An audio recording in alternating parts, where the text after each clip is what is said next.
These Syrian protesters in the town of al-m4 in Idlib don't want Turkish or Russian troops in their area. The two military powers are patrolling a section of the M4 highway. But the operation was stopped after dozens of activists who opposed the Russian presence in Idlib blocked the highway. We're here to send a clear message to the Russians and the Turks. We will not open the roads unless Assad forces and Russian militias withdraw. Isn't it enough they killed and displaced us? The joint patrols are part of an agreement struck between Russian President Vladimir Putin and the Turkish leader Recep Tayyip Erdogan during their meeting in Moscow earlier this month. The deal is also expected to set up a security corridor that runs 6 kilometers north and south of the M4 highway that connects Latakia to Sarakib. But since Sunday is the 9th anniversary of the Syrian war, there is heightened tension.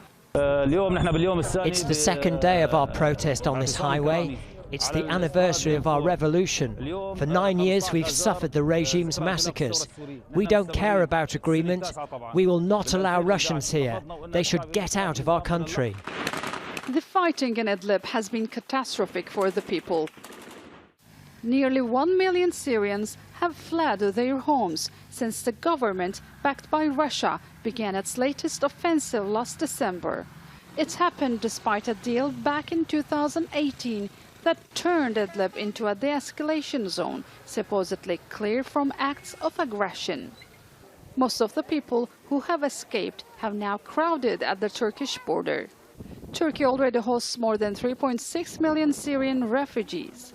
The crisis nearly led to a direct conflict between Turkey and Russia, especially after the Syrian government carried out an airstrike in Idlib late last month that killed dozens of Turkish soldiers.